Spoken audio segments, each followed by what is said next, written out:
What's up, folks? I'm on, by the way, and welcome back to my Tober of Tobers. This is a challenge that is effectively a spin on Inktober or Arttober or any of the other Tobers. That's where it kind of comes from, the title of this series that has come to be. But basically what I'm doing here today is I'm using a wheel, a boop, to spin a random day on a number of these random prompt lists, and each processive day from those lists that I spin will be the day that we're working on. So since I'm going 3 days at a time until the finale, which will be 4, today is the 22nd, so the 22nd day of the 31-day challenge that somebody else made is going to be the 22nd day of this challenge. Day 23 is going to be the 23rd day of whatever challenge that we spin. Day 24, 24th day, whatever challenge that we spin, so on and so forth until the end of the month, basically.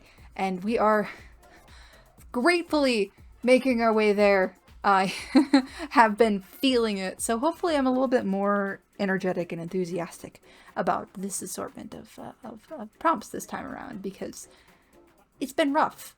Not necessarily like not fun, but just hard to get stuff out. So at that though, let's just spin our wheel and see what we get. A boop. And then we always get, feels like the same like grouping of colors. So I'm curious to see red. Alright, is red gonna be the color of the day? Put you in a new tab, remove. My sound is still on, so I got the little clapping. Didn't need that. But okay. Tintatober 2024 from Solid Ego Tea? Solidigo Tea? I don't know. So we are working with day 22. What? Hig. What does that mean? I have to look that up because I don't know what that means. Hygge. Hig. Let's look that up. 1 second. Hig. A Danish and Norwegian word that means a cozy, comfortable, and contented feeling. Can also refer to the art of creating a warm atmosphere and enjoying life's simple pleasure with loved ones. Oh, that's cute! Okay. So, yeah, it's sort of a... It's a sort of like a... What's the word? Like a lifestyle? Hygge. Sorry. Hygge. Difficult to explain. Taking time away from the daily rush. Hygge. Hygge.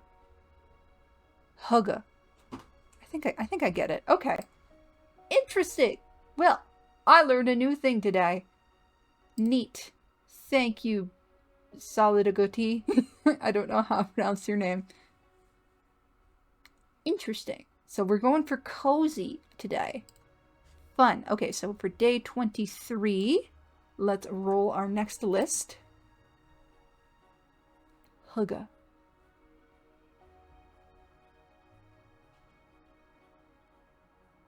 Oh, we don't get repeats today. Today is green. Open link. Move. Oh, look at this.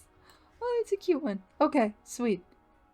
Oh, and it's also in Japanese, I believe. Alright, so that would be day 23 that we're looking for is Maple Syrup, Spooky Sweet Tober by Nameless M&M 2. Okay. Copy. Maple syrup. So this is gonna be like a cozy week. Okay, or week, but you know what I mean. It's so far pretty cute, pretty sweet prompts, which I had been going toward the spooky and maybe limiting myself a little bit with that. So I'm always down for something sweet and cute. Final selection for this batch. I always want to say week because I usually do weekly stuff, but that's not the case in this circumstance. Blue, 3 different colors. It's like it heard me and it doesn't want to do it anymore. Okay. Let's see. California 112. Halloween 2024 official prompt list. right? And we are doing day 24. Draw. Okay, that's what I do every day, so, draw. This is another kind of cozy one. Alright, well, we have a sort of a nice, cute, and cozy selection of prompts, it feels like, for this time around, and I'm totally down for doing something a little bit more fall-themed and cute this time around. I think that should be fun, so I'll show you what I did wind up doing with these prompts in the next couple of days, so I'll see you for the speed paint voiceover once I get those done. See you there. Day 22 was Huga, and I really wanted to create almost a mascot for this word, especially since it was like the first time that I've heard it.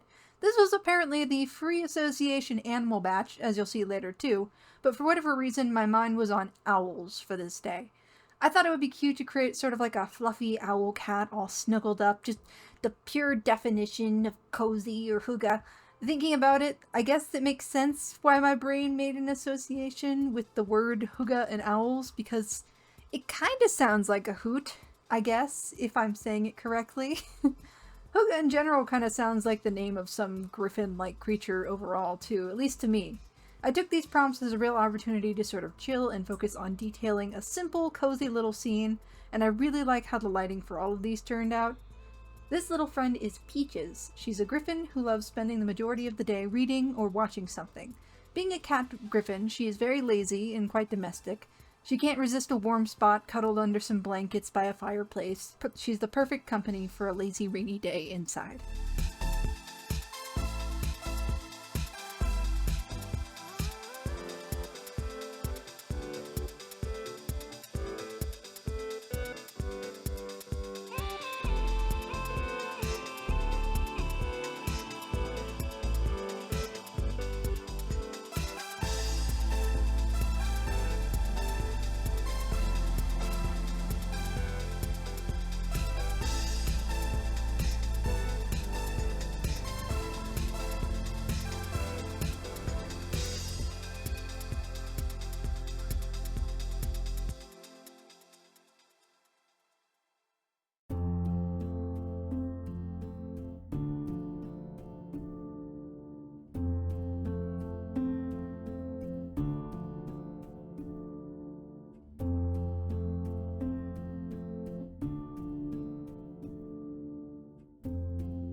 Day 23 was maple syrup. Pancakes are the obvious thought here, but I wanted to create a critter again, so I went for kind of a foodimal. I kept thinking about specifically those huge pancakes that are made in rice cookers and puff up to be more like, well, a cake. In another moment of weird animal associations, I went with a bunny. I definitely wanted to try to get some nice food rendering going on here. Food-animal hybrids are adorable, but they're inherently a little weird, right? Like, if you think about them too much, like, why am I making something I want to eat cute? Why am I making something cute look edible? And why does it work so well? Maybe it's just the cute aggression of it all, like when something is so cute you just want to bite it. I also added a strawberry off to one side because they're so often used as garnish for breakfast foods. Thinking about it now, maybe I could have made it her tail? But because I thought it would be fun to render too, and it was, I feel like the strawberry turned out the best relative to the actual food references I used. It looks so glossy. The syrup turned out pretty well too. Weird confession. And I'm probably not alone on this, I grew up on probably pretty classically American, like, maple flavored corn syrup, and I don't think I had the real thing until I was an adult. When I finally tried it, I was like, oh, this is what those syrups are trying to replicate. They're not doing a good job. It did make the consistency of the real stuff feel weird though. It's much less viscous than the artificial syrup. If you've ever had a similar experience to me, I'd say try and give it a go if you can, or don't if you'd rather not have the cheap fake stuff ruined for you. Maple syrup is expensive in the States. This little bun is fittingly named Maple. She's a member of a species of pancake bunnies that feed exclusively on maple syrup poured directly onto them. They may eat more breakfast foods like strawberries or top themselves with butter and whipped cream, maybe ice cream for the daring, but they get most of their key nutrients from maple syrup. The only substitutes are fruit syrups and, in a pinch, simple syrup and corn syrup, but maple and fruit syrups are the best for long-term breakfast bunny health. Maple is a special fluffy pancake variety, and others include simple flapjacks, waffles, and the esteemed French toast bunnies, which are actually a hybrid between bread bunnies and breakfast bunnies.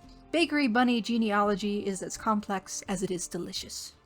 After writing all this, I'm actually kind of upset that I didn't see the pun and make Maple a flapjackalope. Disappointing.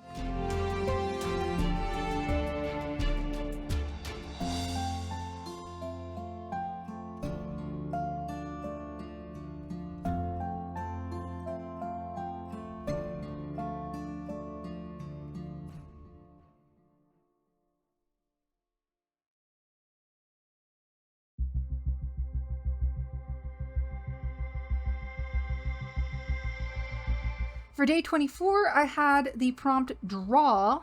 Since this whole assortment has just been some of the coziest prompts, I decided to keep it up and have a character just chilling out and, well, drawing. Random animal association for this time around was a bear. For some reason, I was just really feeling like my definition of a cozy artist critter would be bear-inspired. Since I can't just be simple, though, I decided to make this character a bear dragon. What makes a bear dragon, you ask? Long and wings, horns? Horns. Yeah, it's a pretty simple hybrid. It's mostly bear. I just felt like this character needed some magic behind her, and the small amount of dragon lineage she has is probably the reason why she hoards so many art supplies. I know that's my excuse. I don't even draw traditionally all that much, and I am a certified art dragon. I've been good, though. I haven't collected any more for my hoard lately. Don't exactly have the money for it, but nonetheless. This is Bo. Like many bear dragons, she's got formidable strength and size, but she's not particularly interested in using it to attain gold or power. Instead, she'd rather use her precious time mapping out the world around her. Bo is a cartographer by trade and is well known for her beautiful illustration of landmarks she puts into maps. She also gets a few coins here and there for fully colored landscape illustrations. All of this she puts right back into adventuring and art supplies, her true preference for a dragon hoard. From spring to fall, she scours the land and sketches, taking note of any changes she might need to make for new hamlets or roads. The winter is when she works on her full pieces between bouts of hibernation, and she quickly sells out her new maps when she merges for the spring. New adventurers are always raring to head out then, and Bo's no different. She has a pretty good memory, not to mention her sketches, so she doesn't necessarily need a map herself. If you see her out on the trail, she'll be quick to give you very detailed directions if you're lost.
Those are all of the pieces for this batch. I had loads of fun with these ones, definitely feel like I got back into drawing after the slump with the last entries. Sometimes what you need is just a chill moment with some cozy art. I also feel like I just generally kind of calm down. Even though this is a daily challenge, it's not like I really need to rush. I think my anxiety was just getting the better of me. With that in mind, make sure you take a minute to breathe and relax your jaw, okay? Alright, and at that, I'll leave this here, and I'll see y'all on Monday for days 25 through 27. And that will be the last regular episode, because after that is the finale. See you then.